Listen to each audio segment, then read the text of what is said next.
right, bet. Let's get right into this video, man. What's up? It's your boy Mace, and I'm back with another video. This one is going to be how to completely waste your time in your 20s. And I'm going to be ranking these tiers of all the different things that you may go through, and you will more than likely experience, and how you will absolutely fuck yourself if you go too far in any of these. So, without further ado, let's get right into the video. So, starting off at number one, right? We got drinking with the boys. Now, granted, how I feel about drinking with the boys, going to social gatherings, like out with the guys, that is not going to be the end of the world. Like going out and having a good time with your fellas, bro. I'm telling you, that's like one of the greatest experiences, man. Like you go out, have a few drinks with the boys, shoot some pool, talk some shit. This keeps you grounded. So this is not OD. Like obviously being abundance or not overindulging is definitely in the best interest, but I'm gonna put this in D tier. Like we need these type of interactions because people don't realize you need people, you know. So next up, you got porn. Now, I'm not gonna lie to you. It's either you jump off the deep end and you just start cracking hella shit, or you fall into porn. And the issue is that like you have to master lust. Like there's no like, oh, this or that. It's like you master lust saves you the most. But if you go deep into this or deep into sex, we'll get to that later, bro. This can cook you, bro. Like this is your whole reward system.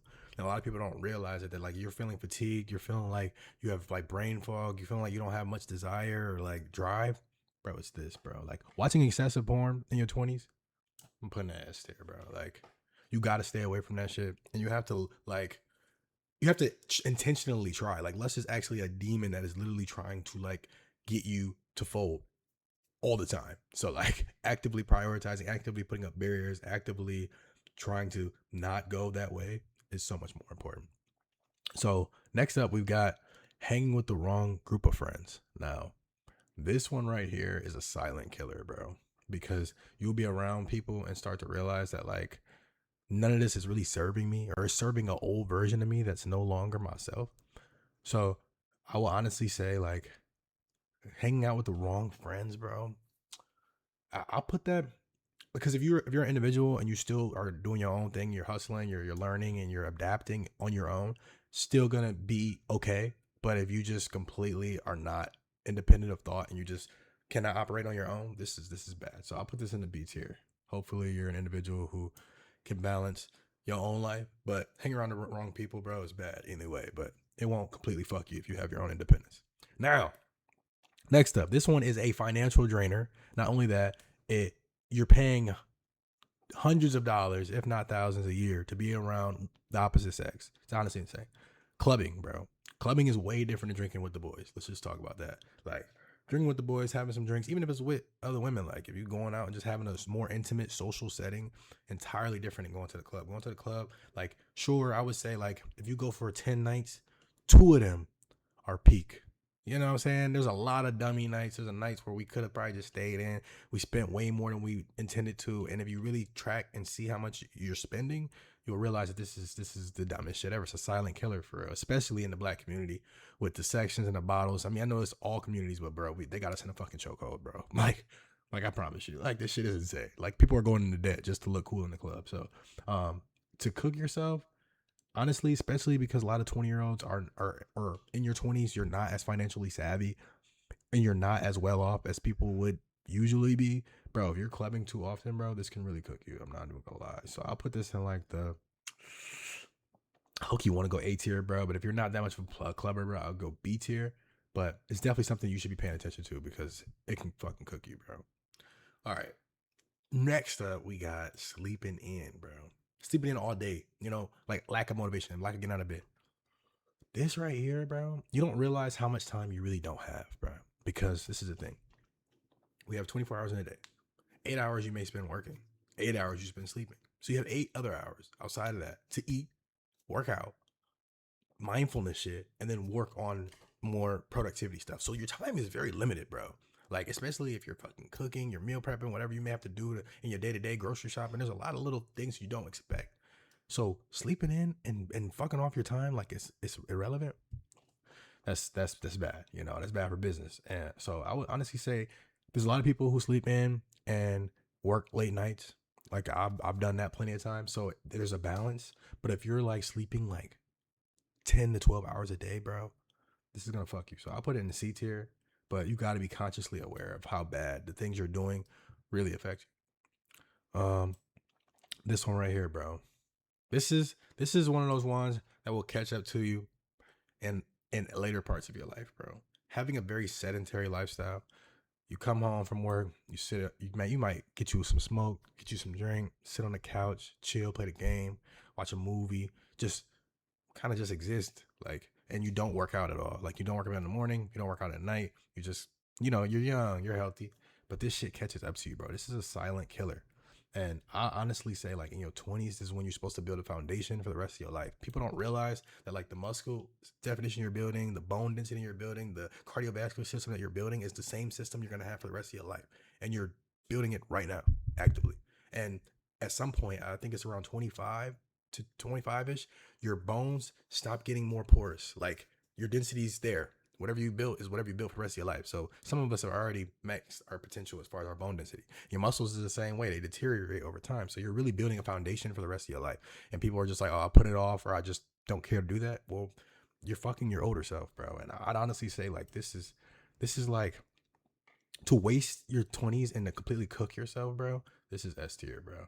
Like, you have to get up and move. Even if it's like, you don't have to go lift. And it's not just, I think the issue with a lot of people is that people think you have to lift to like be lean and to be buff or to be like super like cut. Like, no, you need to lift for your health. You need to go do aerobic training for your own health. You need to, and then another thing is, you may not even want to do those types of training. You maybe want to do other forms of workouts because that's what you prefer, and that's perfectly fine. Just find out what works best for you, but you have to do something, bro, or your later parts of your life is going to be kicking you, and you're going to be trying to like push this fucking mountain uphill. Unfortunately, we were all born here, and we have to work out every day for the rest of our lives.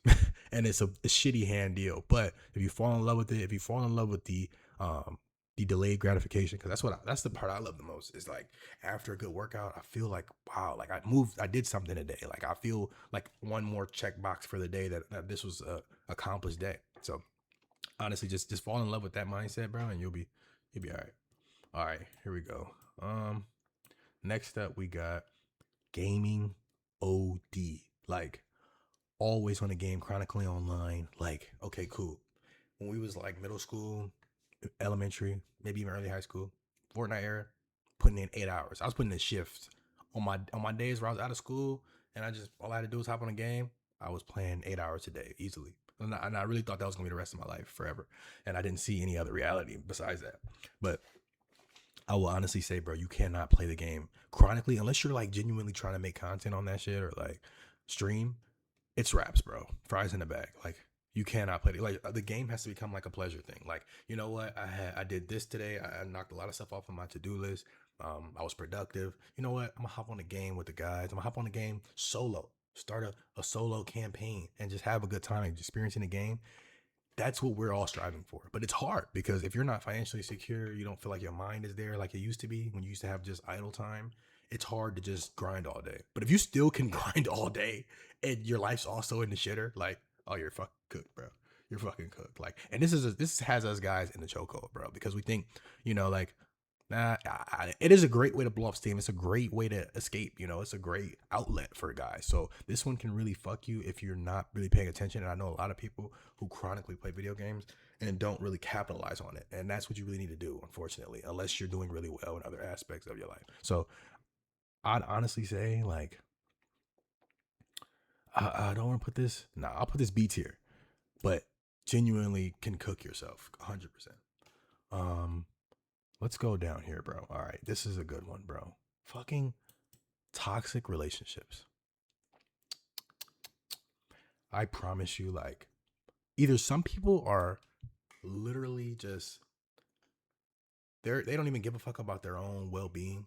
They're focused on love more than they are their own selves. That they'll just accept a toxic ass relationship, especially, and you'll learn this as you grow and look within yourself. That a lot of people like this chaotic shit because they grew up seeing it or they idolized it. And if you idolize that type of shit, bro, this can be your fucking downfall, bro. Because, bro, love is the strongest drug in the fucking world. the strongest drug in the world. And if you're entangled in love with somebody who's fucking stressing you out, who's got you all on the fritz, who's got you just not thinking clearly, bro, especially if you can't kick the bitch, like if you cannot shake her and you're gonna have her around forever, bro, this can completely fuck you, derail your whole life, bro. Like, and then it's also your productivity. You don't realize, like, and it's been a long time since I've been like in a relationship, bro. I've been, like, I've been single for a long fucking time, and I remember the feeling of having somebody who could control my thoughts that much, bro. Like, when somebody can impact your day-to-day thoughts because of the way she's thinking or what she said or what she's doing, like, or, and then especially if they're toxic, bro, it makes it even worse. Like, I ain't dealt with a crazy toxic shorty, but I've seen people with them, and I'm just like, I would never go for that. And niggas can't even think clearly because they bitch tripping, or, it's another thing today, and you're supposed to be trying to learn skills, acquire new things, and live a fulfilled life, and you got this headache. Holy fucking cooked, bro. I'm putting this A tier. Like, toxic relationships, bro, you're cooked, bro. You have to get out of that shit, or you have to put your foot down on what you will. You need to draw a line in the sand on what you will and will not go for, and that just be the end of the day, bro. You cannot go back and forth or try to go tit for tat with another grown ass human being. Absolutely not, bro. We're too good for that, bro. Speaking of fucking relationships, let's talk about having a fucking kid. Oh my god. Wow. If you have a fucking kid in your 20s, okay, that's what I would say. It all depends on how financially well you're doing. Now, granted, a lot of us don't even want to have kids, even if we're financially doing well, because there's so much other shit to do before you have a fucking kid. And a kid is like permanent. Like, you have to always consider this kid whenever you want to go fuck off and go on a trip, or like even just get away for a weekend or be somewhere later than you're supposed to. Like, all of this stuff goes into this child. So you have to be fully prepared to change your entire life for this thing. And it happens unexpectedly, let alone with somebody you may not even be fucking with heavy, like maybe it's a one-off kind of shorty and you got a kid out of this bitch. You have to put it in overdrive now. You have, one, a mouth to feed, and two, you have a fat ass bill. Like, this thing is a ball and chain, and it's cooking us. You see it all the time, bro. Like, I started seeing it at like 19. People started having kids, bro. Like, and it's just like surprising to see how much these kids set people back. And a lot of people, this is another one that people don't talk about. Not only, like, kids are a beautiful thing, don't get me wrong, but not only that, I see a lot of people get complacent because they're like, man, I got this kid. Like, it's harder to take risks, bro. You gotta be honest. When you have a mouth to feed, like, say you have a job and it's a decent job, but you want more in life. And there's an opportunity to leave and go somewhere new and start a new opportunity, but you got a kid, like, you can't just up and leave. Or maybe you want to take a risk business wise, but financially you're like, can I really afford a risk if this fails and I can't provide for my child? Like, you have to take these into consideration. And people who have kids early, a lot of times, don't even think about this shit. Like, they're just like, all right, fuck it. And so if you do not put it in overdrive, bro, this is gonna go up in A tier, bro. Like, I'm gonna honestly, I don't know though. This might be S tier, bro. I'm not gonna lie, you might be fucking good.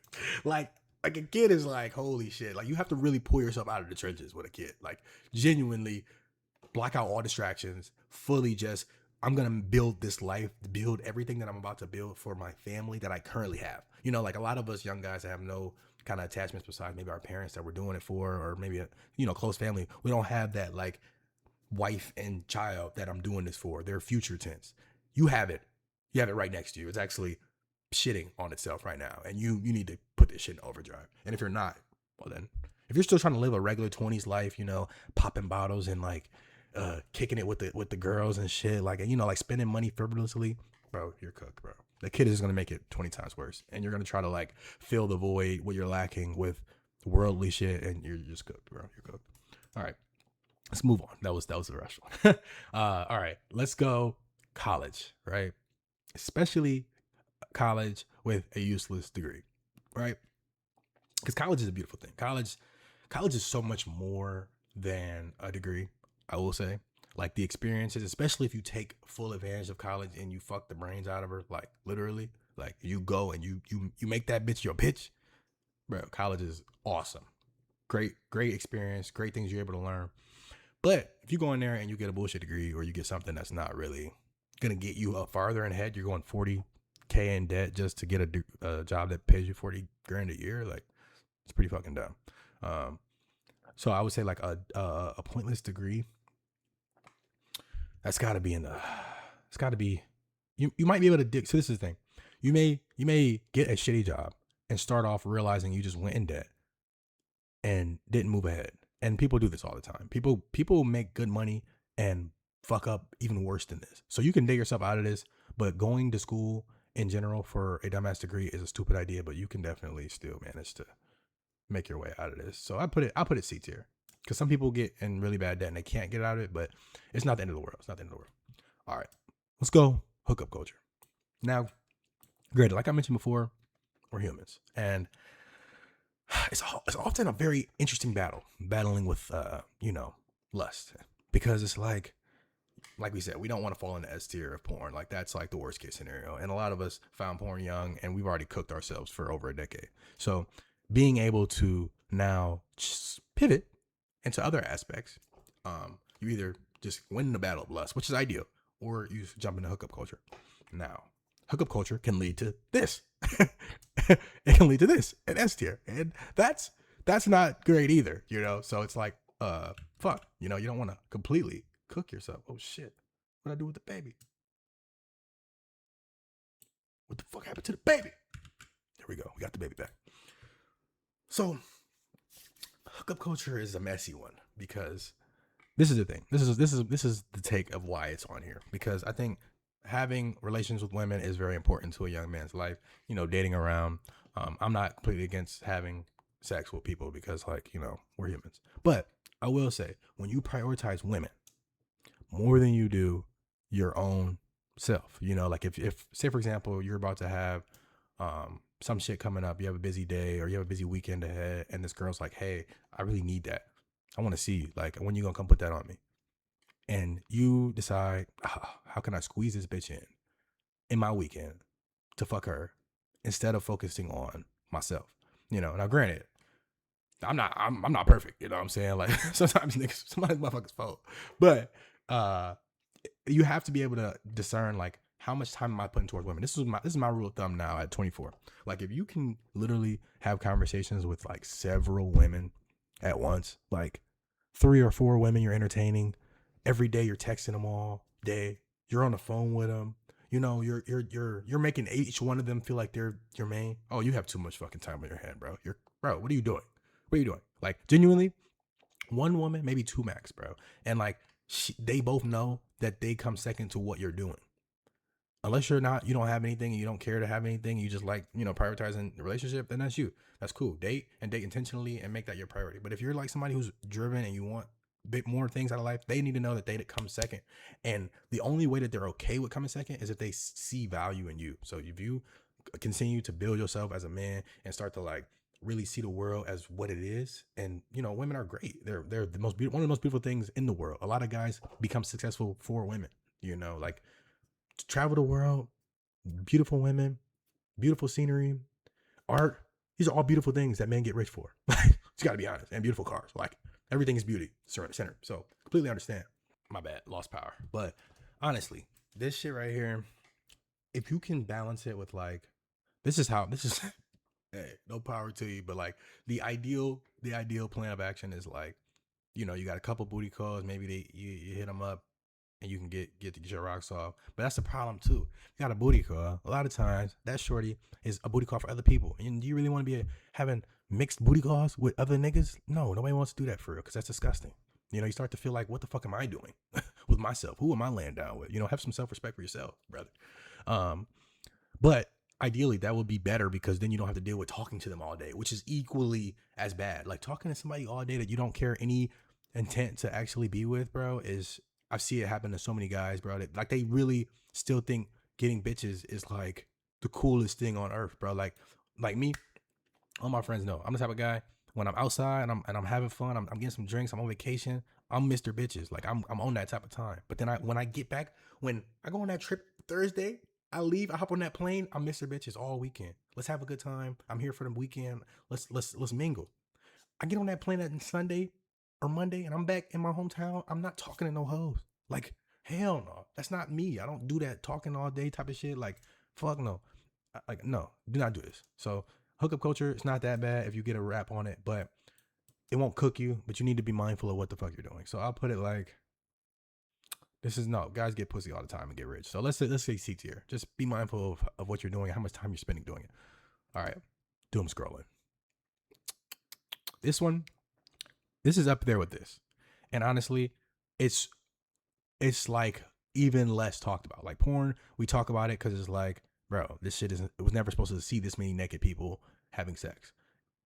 This is casual because this is the fucked up part of this. There's not really much good that comes out of this porn because it's like you get your nut off and maybe that's the only good benefit. But maybe when you were learning how to have sex, you learned a little something. But like now it's pretty fucking bad. You're cooking yourself. But like doom scrolling, there's some good stuff, right? You can get on there and see good content. Like you learn new information and shit. You're like, wow, this Instagram is great. I learned something new. Or TikTok is great. I learned something new. But can you tell me the last 10 reels that you watched? Can you tell me the last 10 YouTube videos you watched? You probably can't. It's because we're over consuming, bro. Be honest. We're over consuming in every aspect. Like, and doom scrolling makes that whole attention span even more. I know everybody who's Gen Z remembers they used to be like, Gen Z's attention span is fried. And like, we'd be like, bro, what the fuck are you talking about? But now, oh, I know what the fuck they're talking about. Like, oh, we're fried. Like, and they made it easier. They basically were like, this generation is a little fucked up. Let's give them the elixir. Let's give them exactly what they need to be cooked forever. And that's what doom scrolling is, bro. And I know people that enjoy, like, don't get me wrong, a good doom scroll is fucking hilarious sometimes. But you have to be mindful about what you're doing and what you're consuming. If you just do this like every time you're taking a shit, you're in a car, you're in an elevator, you're just fucking doom scrolling all the time, you have to stop doing that shit. Like I literally, this is my take. I stopped being a consumer of content and I started being a producer. And that's what I do now. I produce content. I make content.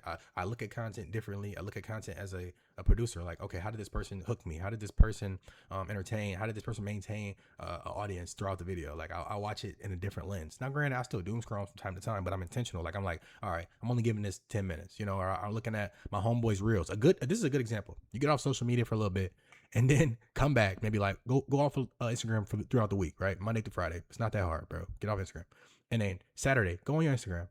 And you'll see what you missed. You'll see a bunch of the same group chats with reels, and there'll be some dumb shit in there. And it'll be like, this is what I missed. This is it. This is what I went a whole week with something that is consuming me. I stopped doing it for a week, and I didn't miss jack shit, bro. Didn't miss jack shit, bro. And this thing is a silent cooker, bro. This is silently cooking our generation. And there's people that are like making it seem like it's not that bad, bro. I'm putting this S tier. Like it's cooking men and women, bro. Especially women, bro. Instagram got your bitch. Like for real.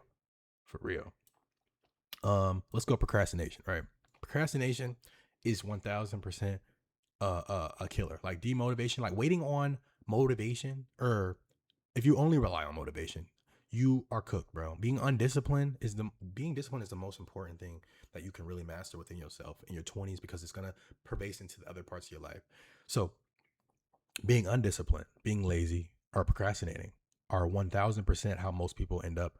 There's a whole graveyard full of people who are procrastinators, lazy, and undisciplined, bro. And discipline is not just, I'm going to wake up at 6 a.m. I'm going to do this. I'm going to do that. I'm going to hustle until I go to bed. I'm going to do it again. No, discipline is not simply that. Discipline is structuring your time that you do have. And also saying what you won't let get into your time. This is what I'm talking about all up here, bro. Doom scrolling, porn, fucking toxic relationships, the wrong people, college, well, not college, but like gaming, like all of these things are also disciplined by saying no, being able to say no to things. And that is so much more important. And if you are unmotivated, undisciplined, bro, all of this gets so much worse. Mastering discipline is one of the best things that you can do for yourself, bro. Oh, look, porn, your health, having a fucking kid, doom scrolling, and being undisciplined. The top ways to fuck yourself in your 20s. Now, let's get into not being financially savvy and just spending money. Now, granted, a lot of us feel like we don't make enough money to really be, you know, that smart financially with how you spend and what you're spending on. But I will say, I think that a lot of times they say like, okay, say you only make like $2-3 grand a year, right? I mean, two, holy shit, you're cooked. What if you only make $2-3 grand a month, right? But they say like, okay, put like 10% away for investments. So you put like $200 away, $300 away, which most of the time that's not possible, you know, especially if you're living on your own and, you know, bills are high. It's not that possible, but you still should maybe try $50, you know, $100. You can do that, but you just like, nah, it's not worth it if it's $50, $100, but it's not. it is worth it in the sense of you build the skill, you build the muscle, which starts to fall in love with investing. You know, that's what I started doing when I was like 18. I started investing actively, and I learned like, wow, like compound interest is really the eighth wonder of the world. I start to understand it. And I think that like another layer that I started in 2025, it was the first year I tracked all of my spending. And what I did was I tracked my income, tracked my expenses. I put in the categories. I went partying and clubbing, saw how much I was actively spending every month and every year on partying and clubbing, on hookup culture. How much was I spending on taking bitches out on dates? How much was I spending on acts of kindness, which is a good thing. So it's not just all negative. I was like, acts of kindness. How much was I giving back to people?